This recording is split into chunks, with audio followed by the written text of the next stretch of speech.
एक ऐसी क्रांतिकारी महिला है जिनके विचार आपको सुनने को मिलेंगे। उनसे जब मेरा परिचय हुआ 2 वर्ष पूर्व, उनके विचार मैंने जाने, मुझे लगा ही नहीं प्रारंभ में कि ये भारत की हैं या हॉलैंड की हैं। हॉलैंड में रहकर ऐसे क्रांतिकारी विचारों को उन्होंने मेरे समक्ष रखे कि ऐसे परिवर्तन आने चाहिए। तो मैं एक बार चाहूँगी कि आप तालियों द्वारा उनका स्वागत अभिनंदन करें।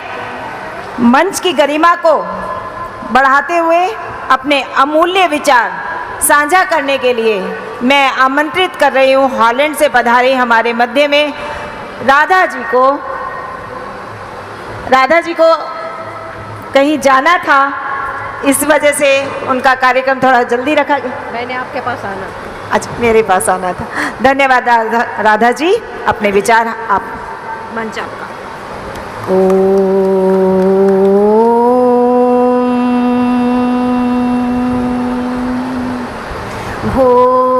भूर्भुवस्वः तत्सवितुर्वरेण्यं भर्गो देवस्य धीमहि धियो यो नः प्रचोदयात्।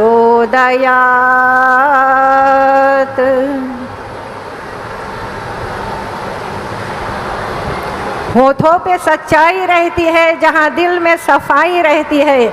हम उस देश के वासी हैं जिस देश से वेद विज्ञान फैला है। प्रिय आर्यों, मैं एकांत में मिट्टी में दबा हुआ एक बीज था जो एक बूंद पवित्र जल से जीवित हो उठा। वह युग प्रवर्तक, स्वभाषा स्वराज्य का मंत्रदाता, आदित्य ब्रह्मचारी, वेद मंत्रों का यथार्थ वेद मंत्रों का यथार्थ भाष्य करता, आप्त महापुरुष, वेद वाले भगवान महर्षि स्वामी दयानंद सरस्वती को नमस्कार।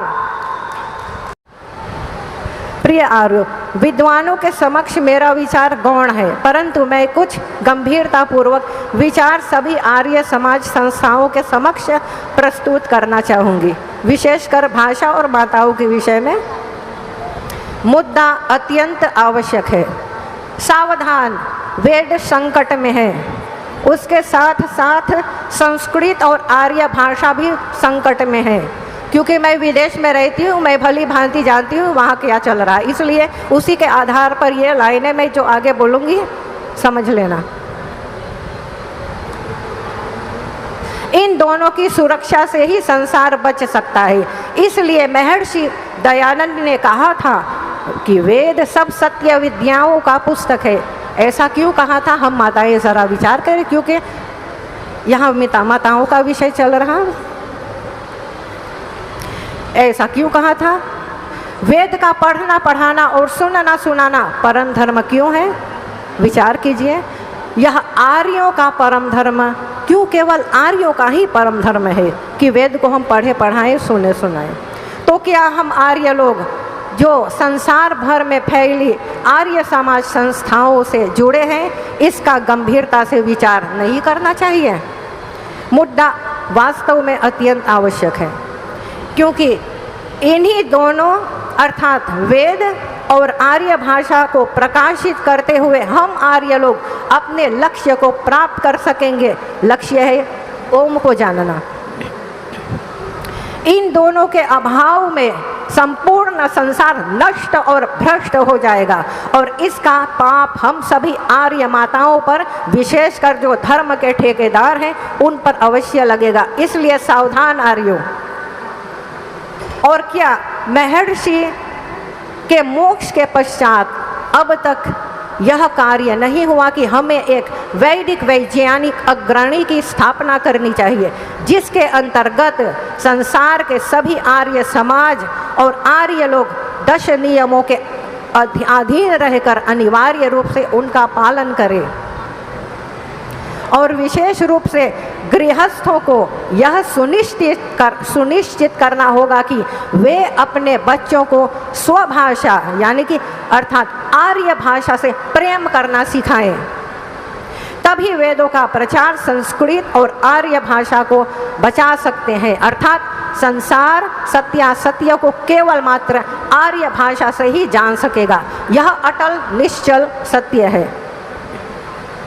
हमें एक सन्यासी अग्रणी स्थापित करना चाहिए जो संसार के सभी आर्य संस्थाओं का मार्गदर्शन करें और उसी के निर्देशों के अंतर्गत सर्वत्र अनिवार्य कार्य कराएं। प्रिय माताओं, क्या हमें आर्य भाषा को संसार में स्थापित नहीं करना चाहिए? क्या आप सत्य सनातन वेद धर्मों को क्रिश्चियन, डच जैसे विदेशी भाषाओं से रहकर ऋषियों की वाणी को अमर रख सकेंगे?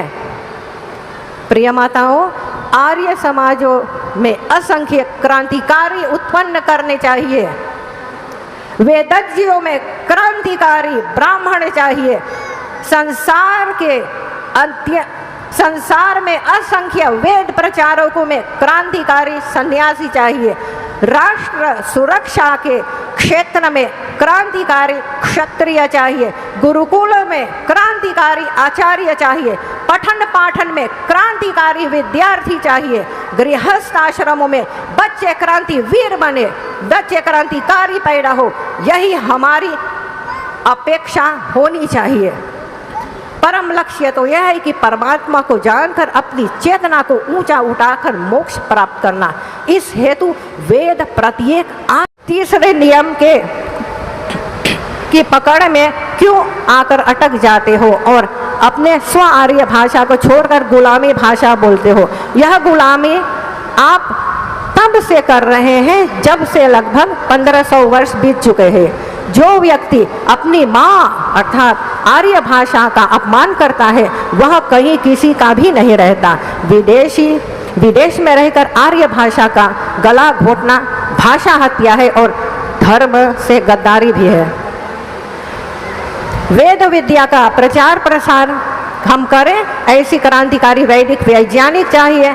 महर्षि दयानंद के पश्चात वर्तमान समय में आर्य जगत के एक अद्वितीय वैज्ञानिक महापुरुष प्राप्त हुए हैं जिन्हें विद्वान लोग आचार्य व ऋषि अग्निव्रत के नाम से जानते हैं।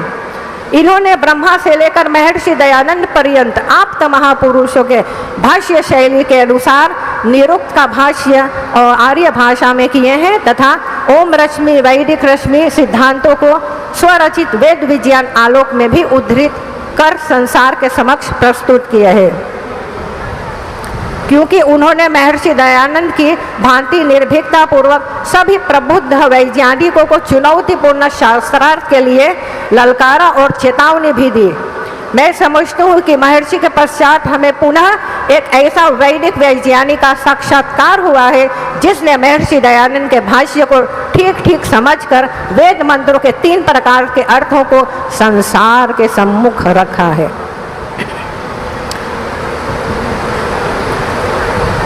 वैदिक धर्म की जय। ओम। बहुत बहुत धन्यवाद दादाजी। वास्तव में ये अंतर्राष्ट्रीय आर्य महासम्मेलन हमारी विदेशों की और भारतीयों की एक खाई को दूर किया है। जिनके विचार आपको सुनने को मिलेंगे, उनसे जब मेरा परिचय हुआ 2 वर्ष पूर्व,